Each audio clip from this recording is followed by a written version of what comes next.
All right, welcome everyone. Thanks for joining me, Sophie Alexander of the Nutritional Wellness Center, for my talk about how to get through the holidays. So I see with clients that this is a tough time of year with the amount of stress around the holidays, family time, shopping, and then of course all the food component of it all. So I put together some of the things that I end up talking to clients about quite a lot through this season, and with the goal of it helping you to have a really healthy and happy holiday season.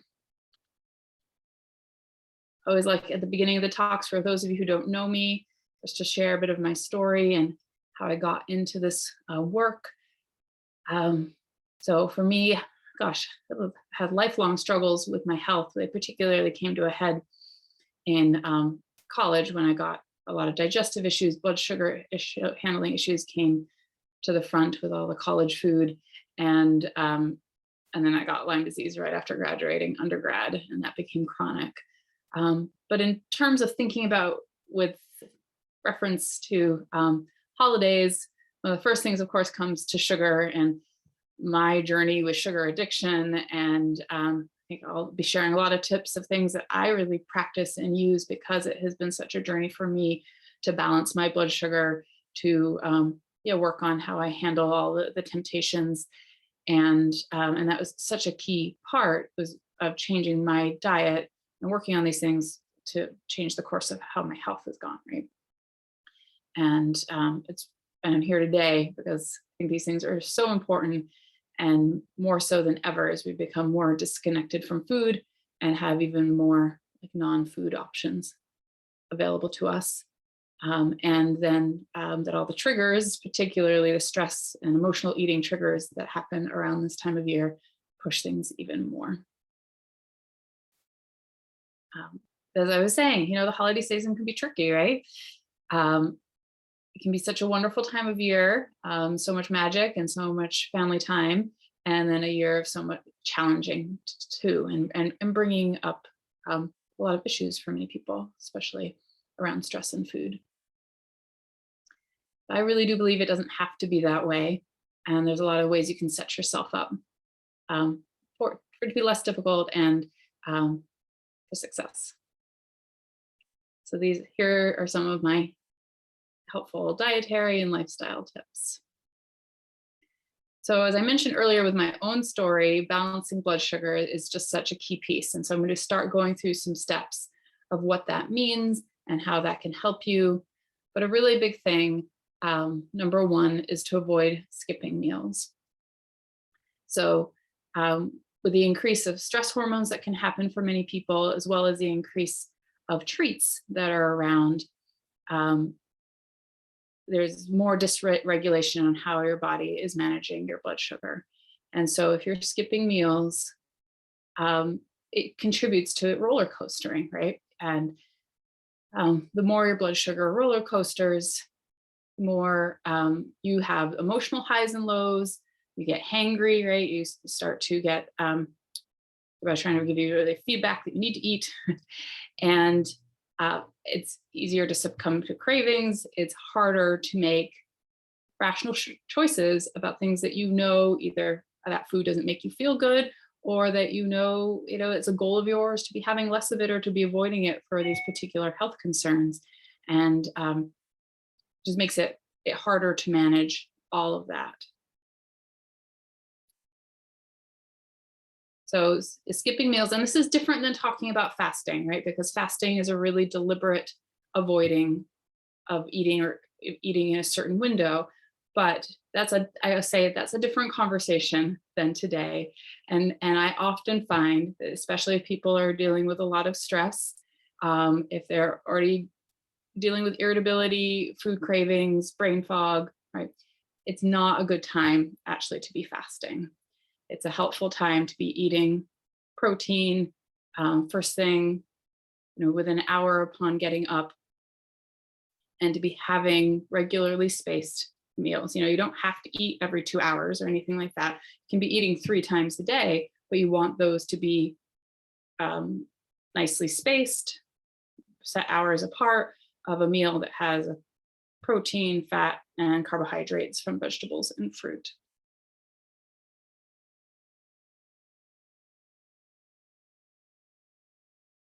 That's what I was saying, is really initially setting yourself up for success is having yourself stable leading into more stressful situations and holiday parties and celebrations. And then that will lead to less irritability, cravings, dysregulation in general.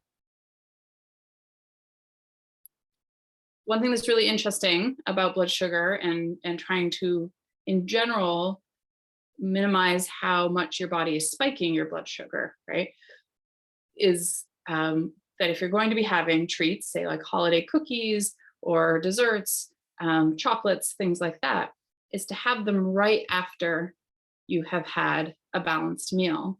It will minimize the blood sugar spike.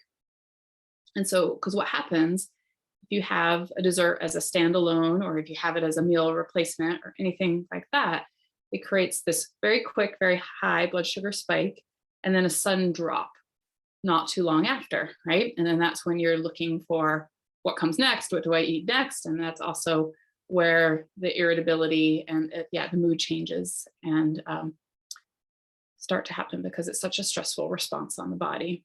If you start a meal or have a balanced meal, right, that has particularly the vegetable carbohydrates, the good quality fats, and the proteins, you end up getting just such a much more moderate, slower climb in blood sugar, a lower peak, and then it starts to come back down, all much more spread out. So you're sustained longer, and your body is not having to work so much harder to then clean up all that glucose, and just knows what it has to work with.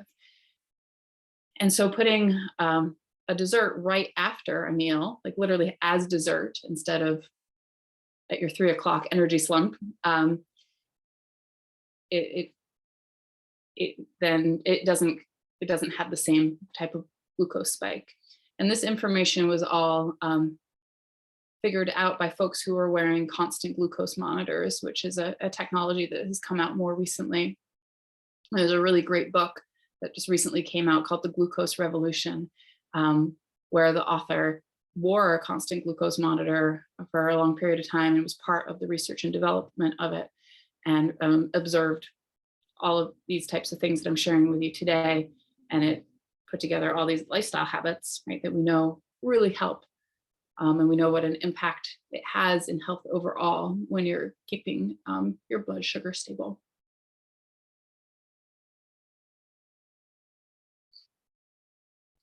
So in general, when things are more stable with blood sugar, your mood is better, you have healthier digestion, and you have steady energy levels, which is all wonderful. Your body knows how to regulate its metabolism better too.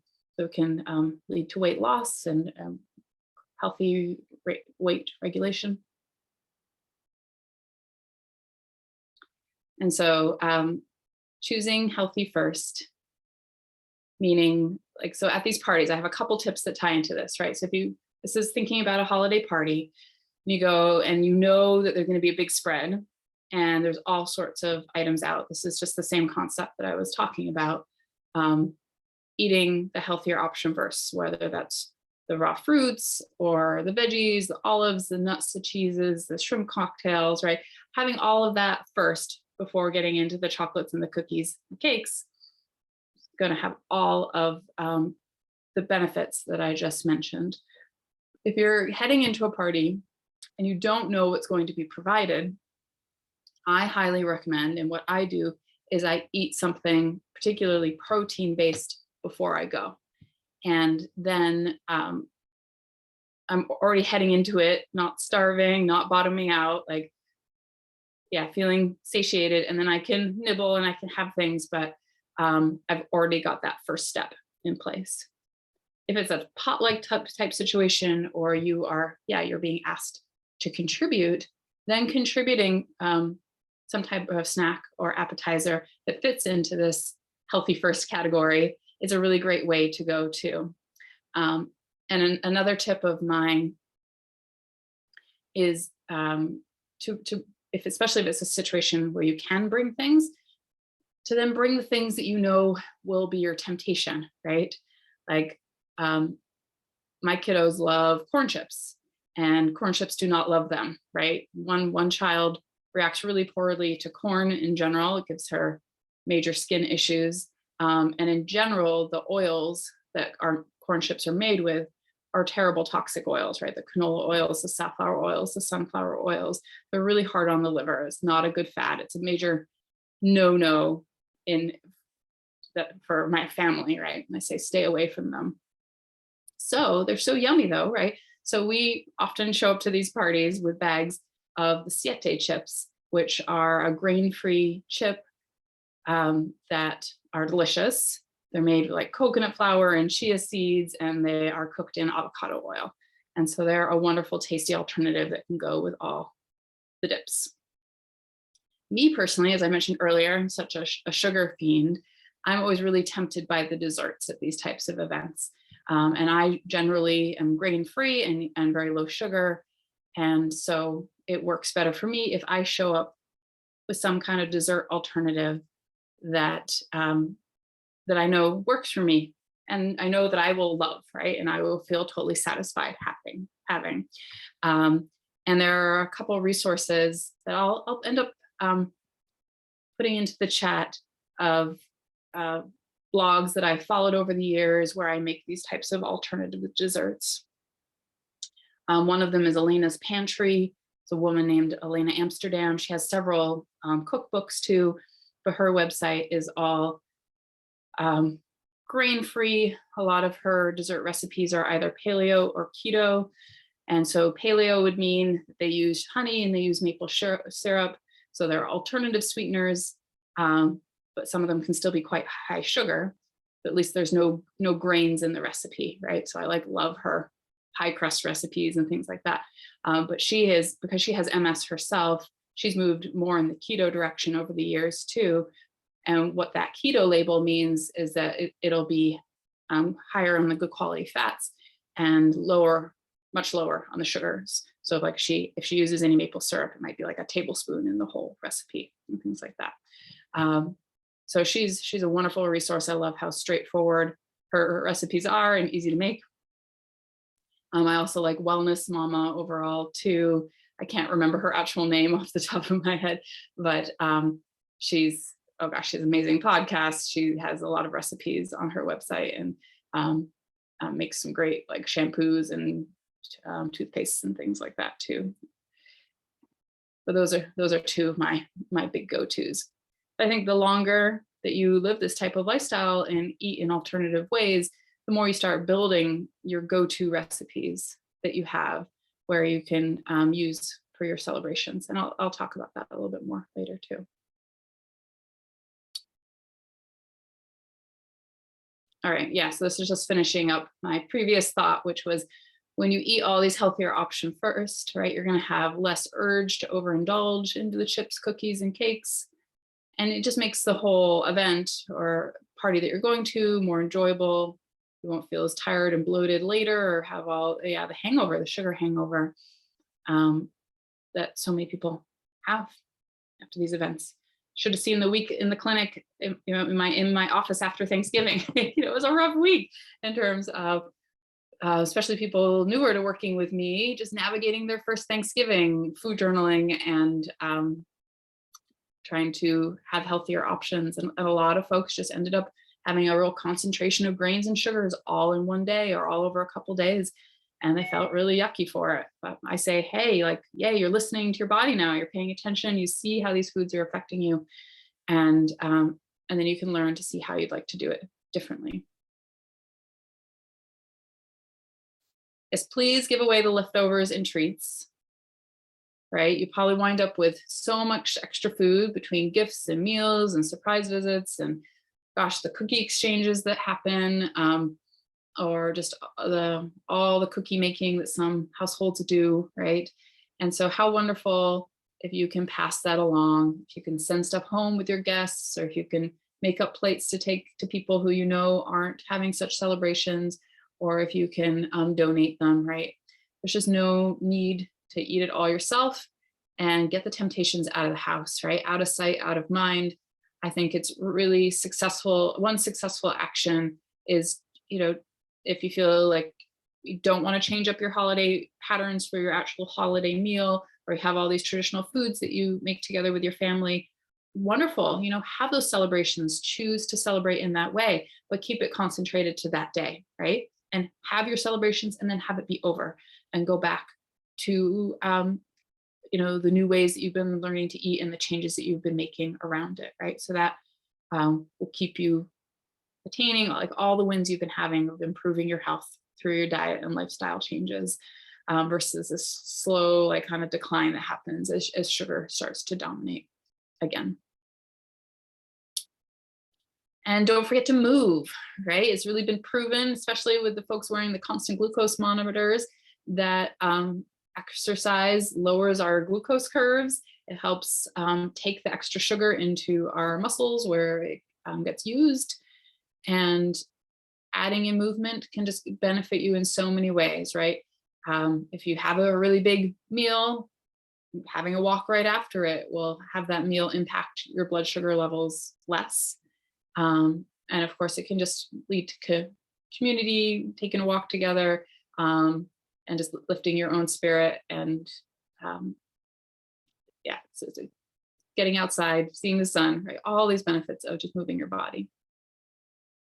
It's totally worth it. I find it improves hormones that stabilize mood and supports your metabolic health when you're doing so much over the holidays. Yeah, and so I'm a big fan of people being open and willing to create new traditions around the holidays too. And this is something I think about a lot, having young children, right? So many of the holiday traditions I was raised with completely revolve around food, and I mean I love those things, and they're especially important to me. But then it makes it harder too. I'm like, oh, okay, my mom's gonna make blah blah blah, and I love that, and for me, my parents are English. They make mince pies, right? And yeah, you have those two choices. Then do you enjoy the mince pies and then move on, right? Or if you know the mince pies are really going to make you feel terrible and it's not worth it, then it can be really great to create new traditions, right? Talk to your family and friends and tell them about what you're doing to be improving your health and lifestyle, like without judgment, without telling them that, like what they're doing is wrong or unhealthy, right? But just saying like, this is what I would like to bring, or this is what I'd like to contribute, or this is what I'd like to make while I'm at your house, so that it'll work. It'll work for me. And there are so many like ways to make traditional delicious foods in a healthier way too, right? Like I'm saying, for Thanksgiving, there's Elena's Pantry. She has such a wonderful alternative pumpkin pie recipe, right? And so that's become my family's go-to pumpkin pie over the years. Yeah, there are all these other wonderful desserts if that's part of it. And in terms of my own family, yeah, my mom is now used to the fact that I want to make grain-free waffle batter for me and my children on Christmas morning, while she still makes, her usual waffle batter for everybody else. And that's what we do, and it's fine, right? And then another piece of it is, can you create other traditions around the holidays too, and other things that aren't necessarily food specific, but are about spending time together, right? And about celebrating the time of year.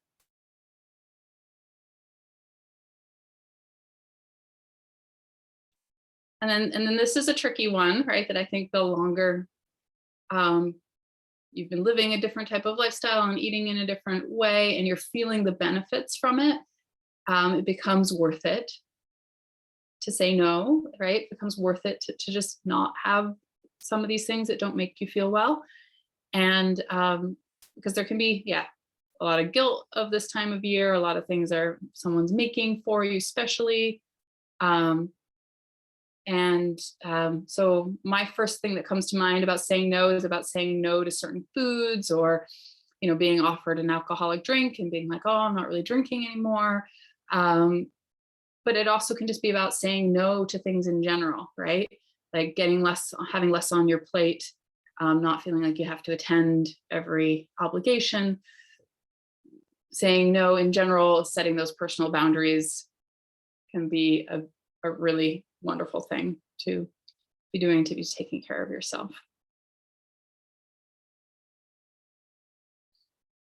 Planning ahead at this time of year, I think really helps with managing your time, minimizing stress, minimizing rushing, right? There's totally this syndrome called rushing woman syndrome, where we're just going, going, going all the time. And this time of year can really heighten it. And unfortunately, it means then we are just running on stress hormones. And that does not do us any favors in terms of our blood sugar, right? The higher our stress hormones are, the higher our blood sugar just runs in general. Our body doesn't make our sex hormones as well. It prioritizes just making cortisol, one of the main stress hormones.